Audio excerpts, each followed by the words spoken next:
नमस्ते किसान साथियों, आशा करते हैं आप स्वस्थ होगे, मस्त होगे। आपका स्वागत है आज हल्दी के इस व्लॉग में। आज हम हल्दी के खेती के बारे में जानेंगे। बिजाई का समय, सिंचाई का तरीका, उर्वरक देने का सही समय, निराई गुड़ाई का सही तरीका। आइए समझते हैं कि हल्दी के लिए उचित जलवायु क्या है। अच्छी बारिश वाले गर्म व आर्द्र क्षेत्र इसके उत्पादन हेतु योग्य होते हैं। इसकी खेती 1200 मीटर ऊंचाई तक वाले क्षेत्र में सुगमता पूर्वक अच्छी सिंचाई व्यवस्था के साथ की जा सकती है। अब समझते हैं कि मिट्टी की तैयारी कैसे करें।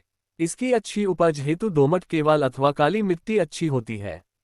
तथापि कंपोस्ट देकर कम उपजाऊ बलुई दोमट मिट्टी में भी इसकी अच्छी उपज ली जा सकती है। इसके खेत में जल निकास की अच्छी व्यवस्था होनी चाहिए। मिट्टी क्षारीय नहीं होनी चाहिए। कंद का सड़न इसकी मुख्य समस्या है। ऐसे क्षेत्र में कम से 2 वर्ष तक फसल विन्यास पद्धति अपनाना चाहिए। रोपाई का तरीका, भारी मिट्टी वाले क्षेत्र में खेत की अच्छी तरह जुताई कर नाली मेड़ पद्धति में खेत तैयार कर लेते हैं। हल्की मिट्टी वाले क्षेत्र में समतल जमीन में ही इसके कंदों अथवा उत्तक संवर्धित पौधों की रोपाई की जा सकती है। इसके लिए क्यारियों का आकार अपने सुविधानुसार रखा जा सकता है। इसकी रोपाई हेतु मात्र कंद अथवा नए कंद दोनों का प्रयोग किया जा सकता है। मात्र कंद 10 क्विंटल व नए कंद 8 क्विंटल अथवा 90,000 उत्तक संवर्धित पौधे प्रति एकड़ की दर से रोपाई की जाती है। इसकी रोपाई लाल मिट्टी वाले क्षेत्र में 6 बाई 12 इंच की दूरी पर तथा काली मिट्टी वाले 6 बाई 16 इंच की दूरी पर करते हैं। 18 इंच की दूरी पर बने मेदों पर 8 इंच की दूरी पर भी रोपाई की जा सकती है। रोपण का समय, कम समय में तैयार होने वाली किस्मों हेतु मई, मध्यम समय में तैयार होने वाली किस्मों हेतु जून के पहले भाग में, लंबी अवधि वाले किस्मों हेतु जून जुलाई। रोपाई में देरी पौधों के विकास व उपज दोनों में कमी लाता है। रोपने के पूर्व डाइथेन M45 के 0.3% घोल से इसके कंदों को उपचारित कर लेने से कंद सड़न बीमारी नहीं लगती। रोपाई का तरीका, भारी मिट्टी वाले क्षेत्र में खेत की अच्छी तरह जुताई कर नाली मेड़ पद्धति में खेत तैयार कर लेते हैं। हल्की मिट्टी वाले क्षेत्र में समतल जमीन में ही इसके कंदों अथवा उत्तक संवर्धित पौधों की रोपाई की जा सकती है। इसके लिए क्यारियों का आकार अपने सुविधानुसार रखा जा सकता है। इसकी रोपाई हेतु मात्र कंद अथवा नए कंद दोनों का प्रयोग किया जा सकता है। मात्र कंद 10 क्विंटल व नए कंद 8 क्विंटल अथवा 90,000 उत्तक संवर्धित पौधे प्रति एकड़ की दर से रोपाई की जाती है। इसकी रोपाई लाल मिट्टी वाले क्षेत्र में 6 बाई 12 इंच की दूरी पर तथा काली मिट्टी वाले 6 बाई 16 इंच की दूरी पर करते हैं। 18 इंच की दूरी पर बने मेदों पर 8 इंच की दूरी पर भी रोपाई की जा सकती है।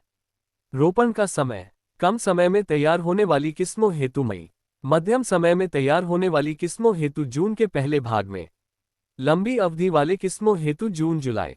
रोपाई में देरी पौधों के विकास व उपज दोनों में कमी लाता है। रोपने के पूर्व डाइथेन M45 के 0.3% घोल से इसके कंदों को उपचारित कर लेने से कंद सड़न बीमारी नहीं लगती। खाद की मात्रा, हल्दी की खेती कार्बनिक व रासायनिक खाद प्रति एकड़ निम्न तालिकानुसार प्रयोग करते हैं। खाद मात्रा, कार्बनिक कंपोस्ट 120 से 160 क्विंटल, खल्ली 60 क्विंटल, रासायनिक हल्की मिट्टी हेतु urea 270 kilo, phosphate 330 kilo, potash 120 kilo. खाद प्रयोग की विधि, कार्बनिक पूरे कंपोस्ट का प्रयोग करते वक्त व खल्ली को कई बार में प्रयोग करना उचित होता है। रासायनिक फॉस्फेट की पूरी, पोटाश की आधी या यूरिया की 1/3 मात्रा रोपाई के वक्त, 1/3 यूरिया के 2 माह बाद तथा पोटाश की शेष आधा व यूरिया की 1/3 मात्रा रोपाई के 4 महीने बाद प्रयोग करते हैं। पलवार, सूखे पत्तों द्वारा हल्दी के खेत में पलवार डालने से मिट्टी की नमी ज्यादा दिनों तक बरकरार रहती है तथा खरपतवार भी नियंत्रित रहते हैं। अंतःसस्यन, प्रति 4 वर्ग मीटर क्षेत्र में एक अरंडी के पौधों का रोपण का हल्दी के खेतों में अर्धछाया व अतिरिक्त आमदनी ली जा सकती है। प्रत्येक 2 पंक्ति हल्दी के बाद एक पंक्ति में मकई अथवा मिर्च की खेती भी कर अतिरिक्त आमदनी प्राप्त किया जा सकता है।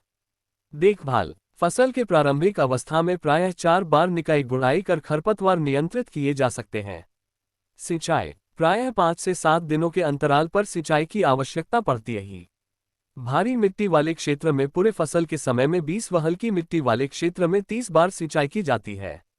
पौधा संरक्षण, कीट, सौभाग्य से इस फसल के कीड़े के रूप में बहुतु दुश्मन नहीं है। कुछ का वर्णन निम्न है। कंद मक्खी, यह मक्खी कंद को विकास के क्रम में खाता है एवं कंद को सड़ा देता है। फोरट 10 जी के दाने 10 किलो प्रति हेक्टेयर के हिसाब से प्रयोग कर इस मक्खी को नियंत्रित किया जा सकता है। बारूद, ये कीड़े पत्तियों को नष्ट करते हैं। इनको नियंत्रित करने के लिए डाइमेथोएट या मिथाइल डेमेटोन का 2 मिली 0 प्रति लीटर पानी का घोल अथवा किल्थेन या घुलनशील सल्फर 3 ग्राम प्रति लीटर पानी का घोल व्यवहार करें। रोग। कुछ रोग इस फसल को अच्छा खासा नुकसान पहुंचाते हैं, वे हैं। कंद सड़न। हल्दी की सभी किस्में इस रोग से प्रभावित होती है। इसकी रोकथाम उचित सस्यन विधि अथवा रसायनों द्वारा की जाती है। इस रोग से प्रभावित पौधों के ऊपरी भागों पर धब्बे दिखाई पड़ते हैं और अंत में पौधे सूख जाते हैं। इसकी रोकथाम हेतु प्रभावित क्षेत्र को खोदकर बोरडिओक्स मिश्रण से उपचारित कर लेते हैं। कंद रोपण के समय कंदों को डाइथेन M45 के 0.3% घोल से आधे घंटे के लिए उपचारित कर तब कंद का रोपण करें। कंद मक्खी को भी नियंत्रित करना चाहिए। पर्णचित्ती पर्ण झुलसन। पर्णचित्ती के कारण पत्तियों के विकास काल में ये रोग पत्तों पर धब्बों के रूप में विकसित होता है। उपज को काफी कम कर देता है। इसके नियंत्रण हेतु भी डाइथेन M45 के 0.3% घोल 15 दिनों के अंतराल पर 2 से 3 बार करना चाहिए। उच्च सहिष्णु क्षमता वाली किस्म के उर्ट में मेघा हल्दी 1 को उपयोग में लाया जा सकता है। कंद को जमीन से निकालना। फसल 7 से 9 महीने में तैयार हो जाती है। कंदों को जोतकर अथवा खोदकर निकला लेना चाहिए। उपज। ताज़ा 80 से 100 क्विंटल प्रति एकड़। क्योर्ड 16 से 20 क्विंटल प्रति एकड़। क्योरिंग व सुखाना। व्यावसायिक सूखा हल्दी बनाने के लिए इसके कंदों को जमीन से निकालने के 1 सप्ताह के अंदर उबाल लेना चाहिए। यही क्योरिंग है। ये 2 प्रकार से किया जा सकता है। घरेलू। मिट्टी अथवा लोहे के बर्तन में गाय के गोबर के घोल में उबालकर। CFTR विधि। गैल्वेनाइज्ड लोहे के बर्तन में 0.1% सोडियम कार्बोनेट बाइकार्बोनेट के घोल में 1 से 1.5 घंटे तक उबालकर एक घोल को अधिकतम 2 बार प्रयोग करें। रासायनिक विधि द्वारा क्योरिंग करने से प्रकंद का रंग आकर्षक नारंगी पीलापन रंग का विकसित होता है। इस विधि में मात्र व नए कंदों को अलग अलग उबालना चाहिए। उबले कंदों को धूप में 10 से 15 दिनों तक सुखा लेना चाहिए। पॉलिश करना। इन सूखे कूड़े कंदों को नाचने वाले ड्रम में हल्दी पाउडर डालकर पॉलिश कर लिया जाता है, जिसके द्वारा कंद पर अब आकर्षक बाहरी पतर चढ़ जाता है। भंडारण। बीज हेतु ताजे निकले कंदों को ठंडे व सूखे स्थान पर भंडारण करना चाहिए।